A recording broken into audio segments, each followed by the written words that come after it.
지난 시간에 우리가 보았던 것이 나라가 임하시오며 였습니다. 주님의 나라가 임하기를 기도하는 것입니다.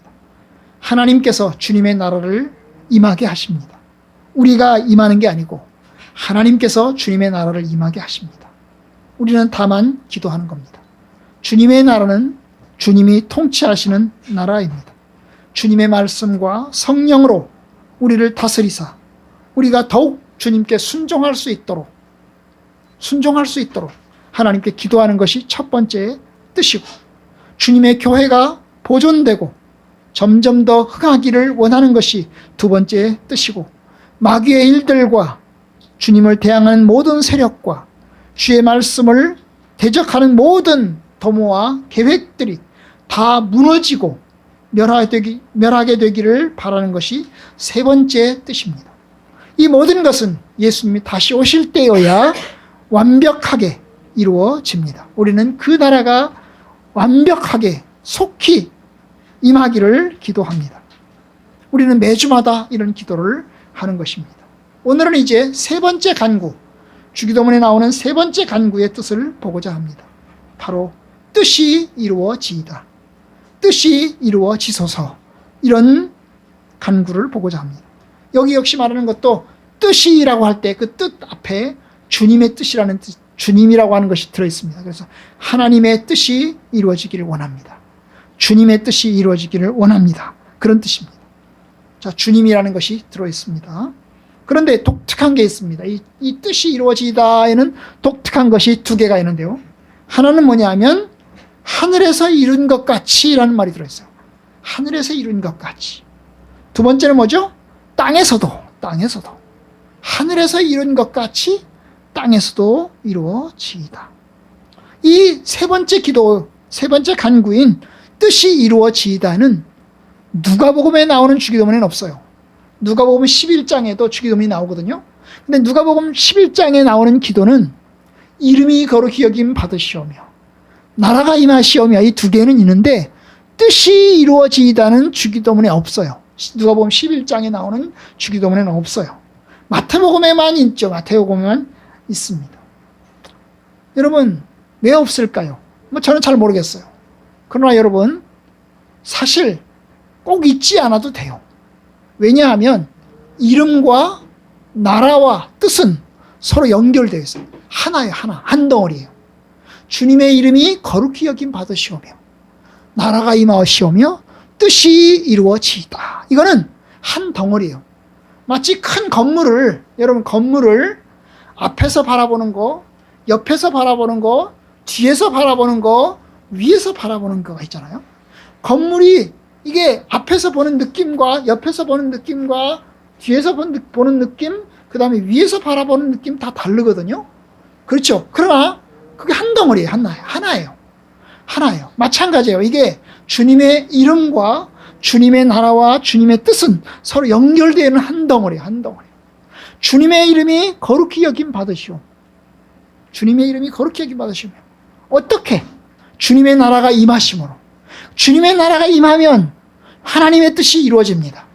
그래서 이게 주님의 이름이 거룩히 여김 받음에 있어서 하나님의 나라가 임하고 주의 뜻이 이루어질 때 주님의 이름이 거룩히 여김 받으시고, 그 주님의 이름이 거룩히 여김 받으시는 하나의 모습으로 하나님의 나라가 임하고 그리고 하나님의 뜻이 이루어지는 겁니다. 그러니까 주님의 이름을 거룩하게 하는 것, 주님의 나라가 임하는 것, 서로 깊게 연결되어 있는 거죠. 예수님께서 이 땅에 오셔서 하나님의 이름을 거룩히 여김 받게 하셨습니다. 주님이 오셔서 하나님의 뜻을 다 이루고 순종하고 십자가를 지면서 그는 하나님의 이름이 거룩히 여김 받기를 원했고 또 그렇게 되는 삶을 살았습니다. 하나님의 이름을 거룩하고 영광스럽게 하시는 분은 누구냐? 하나님 자신인데 바로 예수 그리스도이십니다. 주님이 하나님의 뜻을 따라 십자가를 지심으로 하나님을 영광스럽게 하였습니다. 그리고 그는 오셔서 하나님의 나라를 전파하셨습니다. 하나님의 나라를 가져오셨습니다. 사람들의 병을 고치고 죽은 자를 살림으로 하나님의 나라를 현재화시키도록 하였습니다. 하나님의 나라가 뭐죠? 축복된 나라입니다. 복된 나라입니다. 생명의 나라입니다. 그런데 주님께서 그 생명의 나라를, 복된 나라를 하나님께서 이루어셨습니다. 그래서 하나님의 나라를 이 땅에 온전하게 이루시는 분은 바로 주님이십니다. 주님께서 하나님의 나라를 선포하고 이 땅을 이루게 하시는데 바로 주님께서 하나님의 뜻을 다 이루신 겁니다. 주님, 내가 하나님의 뜻을 다 이뤘습니다. 하나님 아버지, 내가 주의 뜻을 다 이뤘습니다. 이것이 주님께서 하셨던 마지막 기도문 중에 하나입니다. 결국 핵심에는 하나님의 나라가 있는 겁니다.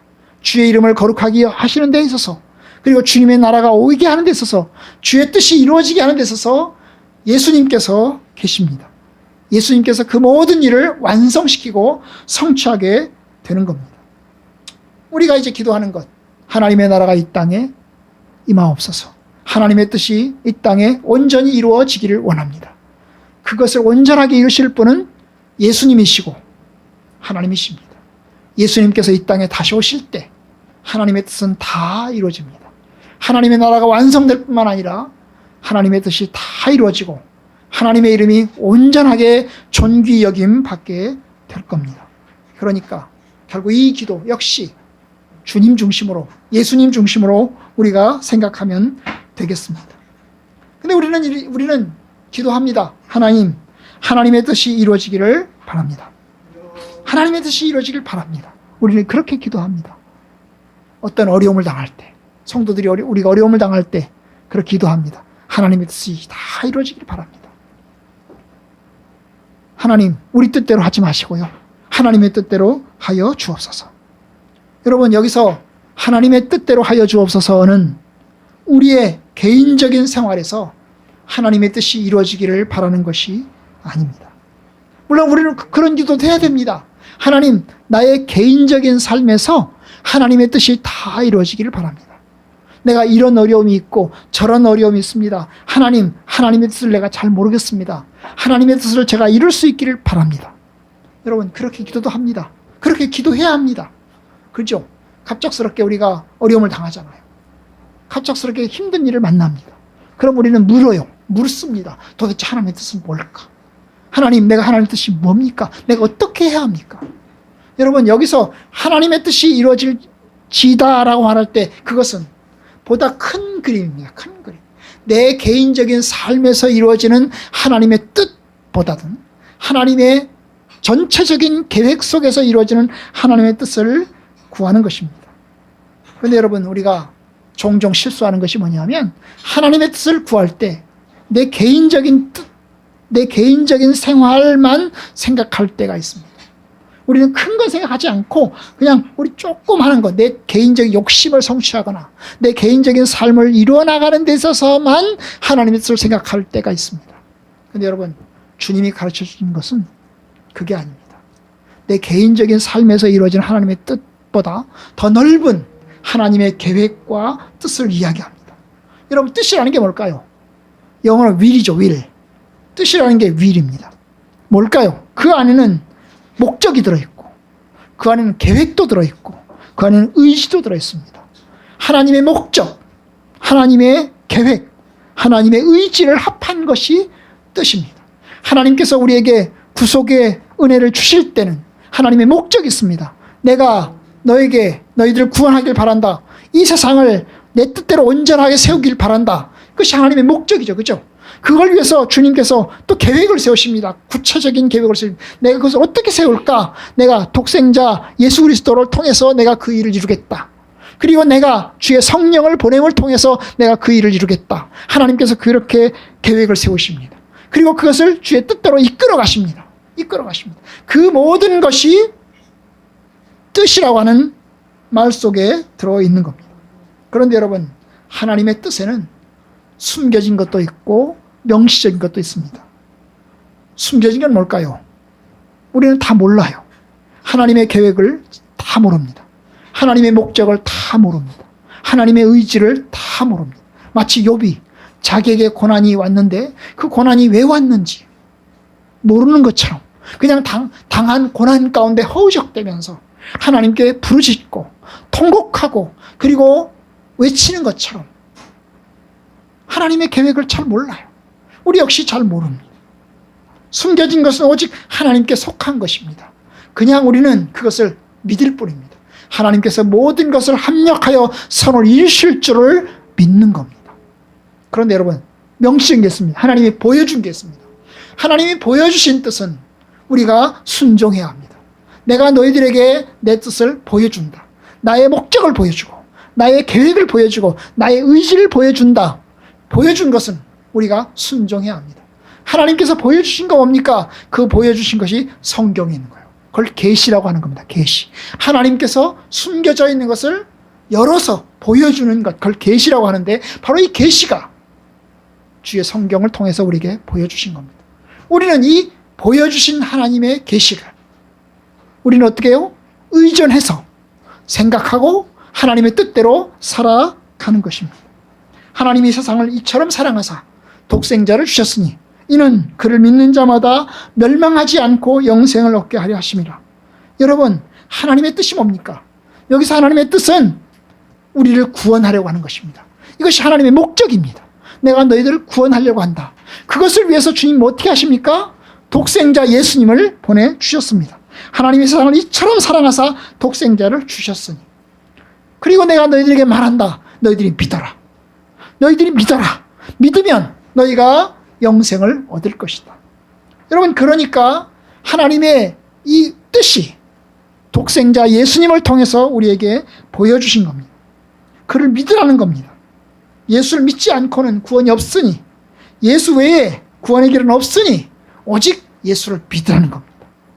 여러분, 결혼에 대해서도 하나님께서 명시적으로 가르쳐 주신 것들이 있습니다.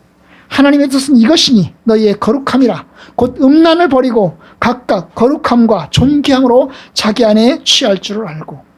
여러분, 하나님의 뜻이 뭘까요? 하나님의 뜻은 우리가 이 땅에 사는 동안 성도들은 거룩하게 사는 겁니다. 믿는 사람답게 살아가는 겁니다. 존귀하게 살아가는 겁니다. 그럼 그 존귀함을 어떻게 지킬까요? 너희들이 음란을 버리라는 겁니다. 자기 배우자 이외에 다른 여자, 다른 남자를 생각하지 말라는 겁니다. 오직 결혼한 배우자, 자기 배우자에 대해서 기쁘게 생각하고 신실하게 잘 섬기라는 겁니다. 이것이 하나님이 명시적인 뜻입니다. 믿는 자들과만 서로 같이 짐을 지고 믿지 않는 자들과는 짐을 지지 말라는 겁니다. 왜냐? 믿지 않는 자와 짐을 지면 목적이 다르고 방향이 다르니 혼돈이 생기고 여러 가지 어려움이 생길 게 분명하니 믿는 자와 같은 목적과 다른 방향, 같은 방향을 가지고 바라보는 겁니다. 여러분, 부부는 서로를 바라보는 것들이 있습니다. 서로를 바라보면서 서로 사랑하고 서로 섬기고 서로 아낍니다. 그런데 부부는 동시에 같은 방향을 바라봅니다. 부부가 서로를 바라보기만 하면 목적이 없어지는 것입니다. 그런데 여러분, 부부가 어떻게 합니까? 같은 목적을 향해서 바라보고 나가는 겁니다. 같은 목적을 가지고 바라보는 거예요. 그것이 하나님의 뜻입니다. 그래서 믿지 않는 자와 멍에를 같이 하지 말라고 이야기한 거예요. 그러면 여러분, 우리가 이렇게 명시적인 하나님의 뜻이 있는데 숨겨진 것은 우리가 몰라요. 하나님의 숨겨진 뜻은 우리가 잘 몰라요. 모르니까 어떻게 하죠? 하나님, 다만 우리는 하나님의 뜻이 다 이루어지길 바랍니다. 그리고 믿을 따름인데 하나님 보여주신 건 어떻게 합니까? 보여주신 것에 대해서는 어떻게 합니까? 우리가 순종하고 따라가야 합니다. 나의 생각과 내 욕망을 내려놓고 하나님이 보여주신 뜻을 따라서 살아가야 합니다. 그럴 때 하나님께서 축복하시고 우리에게 은혜를 베풀어 주십니다. 그런데 만약에 그것을 거절하고 하나님이 보여주신 뜻을 거절하고 하나님, 내 뜻대로 살겠어요. 내 마음대로 살겠어요. 하나님 보여주신 건 그건데요. 알겠는데요. 하나님 보여주신 건 그거 알겠는데요. 나는 그거 따를 수 없어요. 나는 내 생각이 있어요. 내 기준이 있어요. 내 기준대로 살아갈래요. 이렇게 하면 여러분, 그건 하나님께 불순종하는 것이고 그것은 곧 하나님을 거역하는 것과 같습니다. 그러니까 여러분, 주의 뜻이 이루어지길 바랍니다. 주의 뜻이 이루어지기다. 그 속에는 내가 순종하겠습니다. 내가 순종합니다. 라고 하는 뜻이 들어있는 것입니다. 뜻이 하늘에서 이룬 것 같이 땅에서도 이루어지이다. 여기서 하나님께서 말씀하시는 것은 아까 말씀드렸던 것처럼 하나님의 뜻은 개인을 향한 뜻이라기보다, 그 섭리라기보다 명시적이고 우주적인 뜻을 이야기합니다. 하나님의 창조와 구원 속에서 나타나는 하나님 나라의 구원과 통치에 대한 뜻을 이야기하는 겁니다. 하나님이 세상을 만드실 때 하나님은 뜻과 계획이 있었습니다. 하나님의 통치를 통해서 하나님의 이름이 존귀 여김을 받고 온 세상이 하나님의 나라와 하나님의 통치 가운데 다스리는 것이 하나님의 뜻이었습니다. 그런데 인간이 타락했죠. 하나님을 거역했습니다. 그래서 이제 하나님의 뜻이 훼손됐습니다. 하나님의 통치가 훼손됐고 하나님의 계획이 훼손되었습니다. 하나님께서 예수님을 통해서 이제 하나님의 뜻을 이루십니다. 우리를 구원하사 십자가에 박혀 죽으시고 또한 생명으로 인도하시면서 하나님의 뜻을 이루어 가시는 겁니다. 주님의 오심과 십자가는 하나님의 뜻의 실행이고 이루어짐입니다. 예수님께서 십자가를 앞에 놓고 기도하시죠. 나의 원대로 마시고 아버지의 원대로 되기를 원합니다. 여기 원이라고 얘기했는데요. 뜻입니다. 뜻. 나의 뜻대로 마시고 아버지의 뜻대로 되기를 원하나이다. 아버지의 뜻은 뭘까요? 십자가를 통해서 구원을 이루고 십자가를 통해서 하나님의 나라를 이루고 그 십자가를 통해서 하나님의 이름이 존귀 여김 받는 겁니다. 예수님께서 이 땅에 오셔서 하나님이 주신 목적과 사명을 다 이루심으로 하나님을 기쁘시게 하고 하나님을 즐겁게 하고 하나님의 뜻을 다 이루는 것이 주님의 모습이었습니다. 예수님은 그 뜻을 따라서 순종하신 겁니다. 히브리서 10장에 보면 이런 기도문이 있습니다. 구약의 기도문 중에 하나인데요. 보시옵소서 내가 아버지의 뜻을 행하러 왔나이다. 보시옵소서 내가 아버지의 뜻을 행하러 왔습니다. 그 첫 것을 폐하심은 둘째 것을 세우려 하심이라. 이 뜻을 따라 그리스도께서 자기의 몸을 단번에 드심으로 말미암아 우리가 거룩함을 입었노라. 히브리서 10장에 있는 말씀입니다. 여러분, 주님이 기도하신 것 같죠? 주님, 내가 아버지의 뜻을 행하러 왔습니다. 내가 아버지의 뜻을 다 행하겠습니다. 내가 아버지의 뜻을 따라서 내가 십자가를 치고 고난을 받고 주님이 원하시는 길로 제가 가겠습니다. 결국 그 뜻을 따라서 십자가로 이제 하나님의 뜻을 다 이루었습니다. 그래서 이제 주님께서 이루신 것이 구약의 제사와 동물 제사를 폐지하고 이제 온전한 구원을 다 이루신 겁니다. 우리가 거룩함에 들어가게 하신 겁니다. 그것이 주님이 오셔서 이루신 하나님의 뜻입니다. 우리는 어떻게 할까요? 우리 역시 주님 따라서 하나님의 뜻이 우리 가운데 다 이루어지기를 위해서 기도하고 주님께 순종해야 합니다. 하나님이 예수님께 말씀하셔서 예수님께서 내가 아버지의 뜻을 다 행하겠습니다. 주의 뜻을 다 이루어서 내가 하나님의 뜻을 기쁘게 하고 하나님께 다 순종하고 주의 이름을 거룩하게 했습니다 하신 것처럼 저와 여러분들도 하나님의 뜻을 이루어서 하나님을 기쁘게 하고 또 하나님을 영화롭게 하는 겁니다. 물론 마지막 완전한 하나님의 뜻은 하나님께서 다 이루실 것입니다. 하나님의 계획대로 하나님의 뜻대로 다 이루실 것입니다. 우리는 그것을 위해서 기도하는 거예요. 주님이 우리 가운데 그것을 완벽하게 이루어 주옵소서. 우리가 하려고 노력하지만 주의 뜻을 이루고 노력하지만 우리가 다 안 됩니다. 부족합니다. 하나님께서 그것을 다 이루어 주옵소서. 우리가 그것을 기도하는 겁니다. 주님께서 하나님의 뜻을 나의 삶을 통해서 그리고 하나님께서 하나님의 뜻을 이 땅 가운데 다 이루어 주옵소서. 이것이 우리가 기도하는 기도문의 뜻입니다. 이제 요리문답을 통해서 우리가 보겠습니다. 요리문답을 보시면 문구는 하나입니다. 그러나 제가 이미 설명한 내용이 다 들어있습니다. 자, 세 번째 강구 문문 제가 읽고 답은 여러분이 읽으시면 되겠습니다.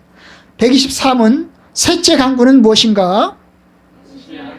이런 것 같이 땅에서도 이루어지다로 우리와 모든 사람들이 우리 신의 뜻을 버리고 유일하게 선하신 주님의 뜻에 불평 없이 순종하게 하옵소서.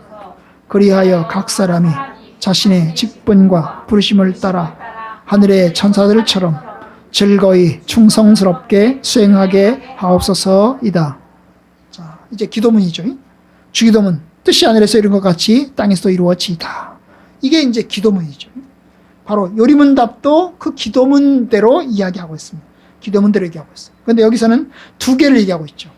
첫 번째, 우리와 모든 사람들이 자신의 뜻을 버리고, 자기 자신의 뜻을 버리고 유일하게 선하신 주님의 뜻에 불평 없이 순종하게 하옵소서. 결국 뭡니까? 첫 번째는 뭐예요? 순종하게 하옵소서. 우리가 우리 자신과 모든 사람들이 하나님의 뜻에, 주님의 뜻에 불평 없이 순종하게 하옵소서. 불평 없이 순종하게 하옵소서. 여러분, 본성상 우리는 불평합니다. 하나님의 뜻에 불순종합니다. 그리고 죄를 짓습니다. 타락합니다. 하나님의 명시적인 뜻이 있음에도 불구하고 우리가 하나님의 명시적인 뜻을 거절합니다. 왜냐? 내 뜻이 있으니까요. 내 마음이 있고 내 욕망이 있으니까 거절합니다. 그런데 우리는 기도해야 되는 거죠. 하나님, 내 뜻이 있고 내 욕망이 있는데 하나님, 내 욕망과 내 뜻을 버리고 하나님의 뜻을 따르게 하옵소서. 주님께 순종하게 하옵소서. 여러분, 우리가 이렇게 기도하는 이유는 결심만으로 안 되기 때문입니다. 우리의 결심만으로는 안 되기 때문입니다. 주님, 내가 주의 뜻에 따르겠습니다. 결심하지만 우리는 그 결심대로 되지 못합니다. 예수님이 십자가를 박히기 전날 밤에 제자들과 함께 마지막 만찬을 가지시다가 제자들에게 이야기를 했어요. 오늘 밤 너희들이 다 나를 버릴 것이다. 오늘 밤에 너희들이 다 나를 배신할 것이다. 이야기를 했어요. 제자들이 이야기를 했습니다. 우리는 버리지 않겠습니다. 우리는 절대로 주님을 떠나지 않겠습니다. 아주 강력하게 이야기를 했어요. 베드로는 더더욱 이야기했어요. 내가 무슨 일이 있어도 내가 주님을 떠나지 않겠습니다. 그런데 주님이 베드로를 향해서 이야기했어요. 오늘 밤 네가 나를 부인할 것인데 닭이 2번 울 때까지 네가 나를 3번 부인할 거다. 닭이 2번 올 때까지 3번 나를 부인할 거다. 베드로는 이야기했어요. 절대로 그런 일은 없을 겁니다. 나의 일에 절대로 그런 일은 없을 겁니다. 그렇게 결심하고 결단하고 큰 소리 쳤건만 몇 시간도 지나지 않아서 베드로는 예수님 모른다고 부인했습니다. 예수님이 잡혀가서 이제 재판받으러 갔는데 뒤따라 몰래 들어갔다가 거기 집에 하인들이 물어요. 당신이 예수의 제자지? 예수의 추종자지? 묻습니다. 그럴 때 베드로는 나는 그를 모릅니다. 나는 그를 알지 못합니다. 나는 그의 추종자가 아닙니다. 이렇게 모른다고 부인합니다. 여러분, 이게 인간의 약함이에요. 우리가 생각하고 결심하지만 막상 그 때가 되면 우리는 그 결심을 끝까지 잘 지키지 못합니다. 그래서 오죽하면 화장실 들어갈 때 다르고 나올 때 다르다고 하겠습니까? 이게 인간입니다. 인간은 로봇가 아니에요. 기계가 아닙니다. 여러분, 로봇과 기계는 시키는 대로 합니다. 프로그램 된 대로 합니다. 감정도 없어요. 그러니까 뭐예요? 왜곡도 하지 않아요. 그냥 그대로 합니다. 그런데 사람은 감정도 있고, 그리고 사람은 자기 나름대로의 생각도 있고 자기 나름대로의 의지도 있어요. 그러니까 어떻게 합니까? 그 생각과 감정과 의지를 바꿉니다. 상황에 따라서 이렇게 저렇게 바꿉니다. 바꿀 뿐만 아니라 변명도 합니다. 변명도 합니다. 우리는 그것을 비일비재하게 보잖아요. 사람들이 거짓말을 쉽게 하는 걸 보잖아요. 상황에 따라서 이렇게 말하고 또 상황에 따라서 이렇게 또 되돌리는 것을 우리는 보지 않습니까? 여러분, 주님이 주신 생각과 감정과 의지를 통해서 우리가 자발적으로 하나님을 섬기되 어려운 일이 있어도 끝까지 하나님을 섬기겠다 결심하건만 그 결심대로 되지 않습니다. 왜냐? 우리 약합니다. 우리는 부족합니다. 그래서 기도하는 거예요. 하나님께서 내가 순종하게 하여 주옵소서. 하나님, 내가 끝까지 순종하게 하여 주옵소서. 나의 결심만으로, 나의 힘만으로 안 되니 하나님께서 하여 주옵소서. 여러분, 우리가 그걸 잘 못합니다. 아무런 불평 없이 즐겁게 순종하게 하여 주옵소서. 여러분, 아이들이 얼마나 생각을 바꾸는지 몰라요. 감정을 바꾸는지 몰라요. 이랬다 저랬다 너무나 자주 바꿔서 헷갈려요. 믿을 수가 없어요. 신뢰할 수가 없습니다. 사람이 어른이 되면 그래도 감정을 잘 바꾸지 않고 그 감정이 있어도 숨기고 그냥 뭡니까? 약속대로 해나가는 경우들도 있습니다. 여러분, 근데 인간이 그래요. 인간이 약합니다. 부족합니다. 아이들은 솔직하니까 숨기지 못할 따름이고, 사람은, 어른은 뭐예요? 조금 뜻을 갖추어서 생각하고 그 다음에 조금 더 겉과 속이 좀 다르게 표현할 따름인 것입니다. 그래서 그럴듯하게 속이는 것뿐입니다. 그러니까 여러분, 기도하는 거죠. 하나님, 내가 순종하게 하여 주옵소서. 나와 모든 사람이 주님의 뜻에 순종하게 하여 주옵소서. 즐겁게, 불평 없이 충성스럽게 순종하게 해 주옵소서. 하나님, 그렇게 나를 만들어 주세요. 이것이 주기도문의 첫 번째 기도입니다. 그래서 여러분, 이 기도를 통해서 주님처럼 기도하는 겁니다. 나의 원대로 마옵시고 아버지의 원대로 되기를 원합니다. 나의 뜻이 있습니다. 그러나 내 뜻대로 마시고 아버지의 뜻대로 되기를 원합니다. 그리고 그 길을 걸어가는 겁니다. 두 번째가 뭘까요? 주기도에서 말하는 두 번째는 뭡니까? 결국 그것을 순종해서 끝까지 내가 걸어가게 하옵소서. 끝까지 걸어가게 하옵소서. 그리하여 각 사람이 자신의 직분과 부르심에 따라 충성스럽게 즐거이 순종하게 하옵소서. 하늘의 천사들처럼, 하늘의 천사들이 자신의 직분과 뜻을 따라서 충성스럽게 순종하는 것처럼 우리 각 사람도 주님의 부르심과 직분에 따라서 충성스럽게 순종해서 그 일을 끝까지 수행하게 하여 주옵소서. 이것이 두 번째 뜻입니다. 여러분, 여기서 말할 때 직분과 부르심은 교회에서의 직분을 이야기하는 게 아닙니다. 교회에서 직분도 포함됩니다만 인생의 직분을 이야기하는 거예요. 우리 인생의 직분, 인생의 부르심을 이야기하는 겁니다. 사실 우리 각 사람은 다 하나님께서 우리를 부르실 때 각 사람의 직분과 그리고 부르심을 주셨습니다. 우리가 남자와 여자로 태어났어요. 어떤 사람은 남자로 태어났고 어떤 사람은 여자로 태어났어요. 우리가 선택한 게 아니잖아요. 태어나보니까 남자였고 태어나보니까 여자였습니다. 어떤 사람은 자기가 남자인 것이 좋은 사람도 있고 어떤 사람은 남자인 것이 불편한 사람도 있습니다. 어떤 사람은 자기가 여자인 것이 편한 사람도 있고 내가 왜 여자로 태어났을까? 남자로 태어났으면 좋겠다 생각하는 사람도 있습니다.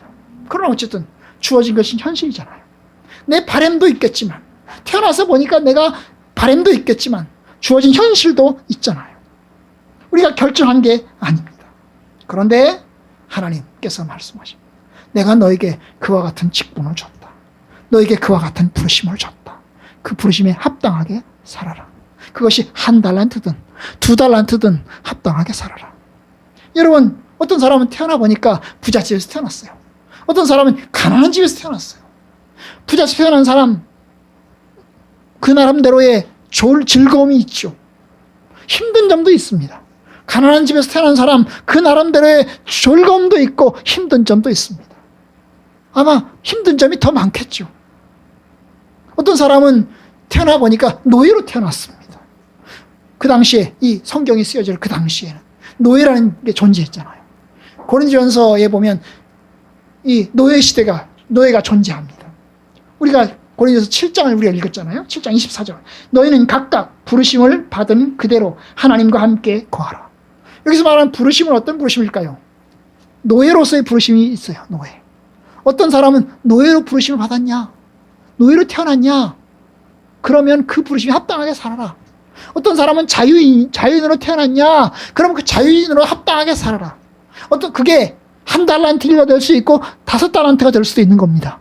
그 자유인이 5달란트가 될 수 있고 노예가 1달란트가 될 수 있는 겁니다. 그런데 여러분, 그 달란트대로 너희들이 그 부르심에 합당하게 생활해라. 혹시 살다가 하나님께서 자유를 얻을 기회가 주시면 그러면 그때는 그 자유로 선용해서 아름답게 살아라. 혹시 살다가 어려움을 당해서 노예로 들어갈 일들이 생긴다면 그 당시에는 여러분 빚지면 전쟁 노예도 있지만 빚을 져가지고 노예가 되는 사람도 있거든요. 그래서 그런 경우에는 어떻게 합니까? 머슴 밑에서 들어가면 어쩔 수 없이 또 살아가야잖아요. 바로 그걸 이야기하는 거예요. 그래서 위에 나오잖아요. 21절 네가 종으로 있을 때 부르심 받았느냐? 염려하지 말라. 그러나 내가 자유롭게 될 수 있거든 그것을 이용하라. 주 안에서 부르심을 받은 자는 종이라도 주님께 속한 자유인이고 또한 자유인으로 있을 때 부르심을 받은 자는 그리스도의 종이니라. 그러니까 여러분, 사실 하나님께서 우리에게 그 부르심을 주셨습니다. 가난함의 부르심을 주셨습니다. 가난함의 부르심이 고통입니다. 십자가입니다. 그런데 하나님은 그 가난함 속에서 믿음의 부유함과 하나님 나라의 약속을 주십니다. 여러분, 어떤 사람은 부유함을 주셨습니다. 그 부유함이 행복이고 축복입니다.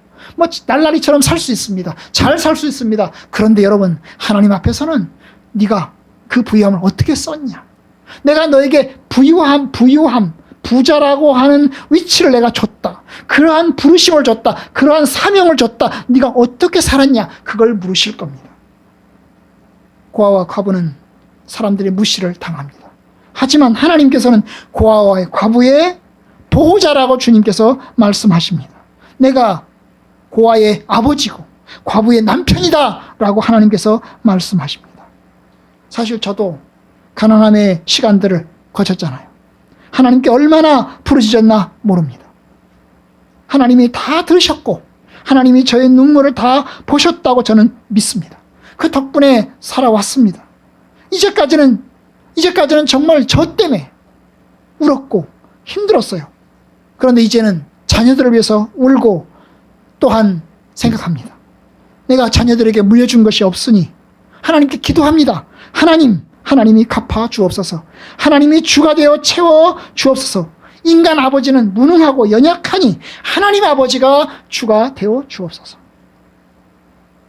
이제 시간은 그들의 편입니다. 우리 아이들은 이제 인간 아버지의 무능함을 알고 하나님 아버지의 그 강하심과 온전하심 앞에 의지하면서 살아가야 될 것입니다. 그것이 자기가 처한 위치잖아요. 그것이 부르심입니다. 그러니까 하나님은 각 사람에게 부르심을 주셨습니다. 직분을 주신 겁니다. 여러분, 이 직분과 부르심은 변하지 않습니다. 하나님이 주신 직분과 부르심은 변하지 않습니다. 직업은 바꿀 수 있습니다. 그러나 부르심은 변하지 않아요. 내가 너를 불렀다. 나를 너의 자녀로 불렀고, 나의 자녀로 불렀고, 내가 너희를 나의 종으로 불렀다. 그리고 내가 너에게 역할을 주었다. 그럼 변하지 않아요. 직업은 바꿀 수 있습니다. 그 직업이야 이렇게 목사로 갈 수 있고 또 다른 직업이 될 수도 있습니다. 여러분, 하는 일은 바꿀 수 있는 겁니다. 목사였다가 직장인이 될 수 있습니다. 지난주에 오셨던 그 킴이라는 분은 목사님이신데 아내가 건강을 잃어서 그 건강을 회복하게 하기 위해서 돈을 벌어야 하기 때문에 그 남자분 그죠? 그분은 목사님을 직위를 내려놓고 직장 생활을 하고 있다는 겁니다. 할 수 있습니다, 여러분. 할 수 있습니다. 하나님이 책망하실까요? 야, 내가 너에게 목사를 주지 않았냐? 너 왜 목사 안 했냐? 하나님이 책망하실까요? 아닙니다. 그렇지 않을 것입니다. 왜요? 그렇게 하려면 아내가 건강해야죠. 건강해서 열심히 사역하게 하게끔 해주셔야죠. 그렇지 않아요. 여러분, 우리 노회 안에도 어떤 목사님이 계십니다. 건강을 잃으신 목사님들이 계셔요. 최근까지 어떤 목사님이 꽤 큰 교회, 우리 노회 안에 꽤 큰 교회에서 목회를 하셨어요. 그런데 이게 청빙을 받아갔습니다. 청빙받아서 열심히 목회를 감당했어요. 그런데 성도들이 목사님 마음에 안 드는 거야. 설교가 마음에 안 들고 뭐가 마음에 안 드는지 잘 몰라요. 그 교회를 내가 안 가봤으니까 잘 몰라요. 그런데 성도들이 그 목사님을 싫어하는 거예요. 장로님들이 나가라고. 상당수 성도들은 그냥 있기를 원했는데 장로님들이 나가라고. 엄청나게 스트레스를 받았어요. 그래가지고 쓰러졌습니다. 뇌가 상했어요, 뇌가. 결국 할 수 없이 그 교회를 사임했습니다. 그런 일이 있습니다, 여러분. 종종 있어요. 스트레스 받아. 기쁘게 목회해도 될까 말까 한데, 여러분, 하나님이 책망하실까요? 야, 너 목회 왜 그렇게 했냐? 책망하실까요? 최선을 다했어요. 왜냐하면 그 목사님, 이전에 계셨던 목사님은 낚시하러 다녔거든. 그 목사님 이전에 계셨던 분은 낚시하러 다녔거든. 주일날만 지나면 낚시하러 다니는 거야. 주일날만 토요일에 와서 돌아보고 지나면 낚시하러 다니고. 그럼 성도들에게 제대로 목회가 되겠어요? 안 되는 거예요. 그래서 두 번째 목사님 오셨는데, 이 목사님은 성실하게 뭐 설교 준비하고 열심히 최선을 다한 거야. 최선을 다했는데 성도들에게는 조금 못 미치는 거예요. 못 미치고. 인격적으로 굉장히 괜찮으셔요. 사실 설교를 못하고 인격적으로 괜찮은 분이 있고, 어떤 분은 설교는 잘하지만 인격이 좀 개판인 분도 있잖아요. 둘 다 좋으면 좋은데, 그죠? 둘 다 좋으면 좋은데, 우리 성도들이 생각할 땐 저는 어떨까요? 우리 목사님은 어떻게 생각할까? 응? 근데 여러분, 그 목사님 쓰러지셨어요. 얼마나 충격을 받았는지 모릅니다. 너무 충격받았어요. 아직 젊은데, 나이도 이제 저보다 후배여서 50 조금 넘었는데 쓰러졌어요. 목회를 못하고 교회에서 이제 사택에서 쫓겨나야 되는 상황이 된 겁니다. 여러분, 여기서 말하는 직분과 부르심은 직업을 이야기하는 게 아닙니다. 교회에서의 직분을 이야기하는 게 아닙니다.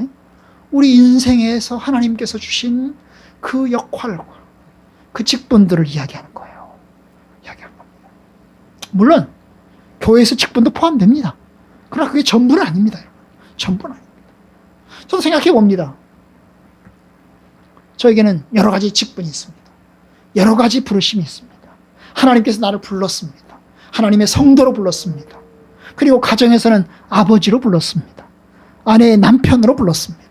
교회에서는 목사님으로 불렀습니다. 그죠? 여러 가지 부르심이 있습니다. 근데 어떤 부르심은 내가 반드시 수행해야 되는 부르심이 있고, 어떤 부르심은 내가 내려놔도 되는 부르심이 있을 수 있습니다. 여러분, 아버지 역할이 중요할까요? 목사 역할이 중요할까요? 어느 게 중요합니까? 내가 아니어도 할 수 없는 부르심은 더 중요한 겁니다. 할 수 없는 부르심은, 내가 아니면 할 수 없는 부르심이 훨씬 더 중요합니다. 옛날에 남서울교회에 계시던 홍정길 목사님이 그런 이야기를 했어요.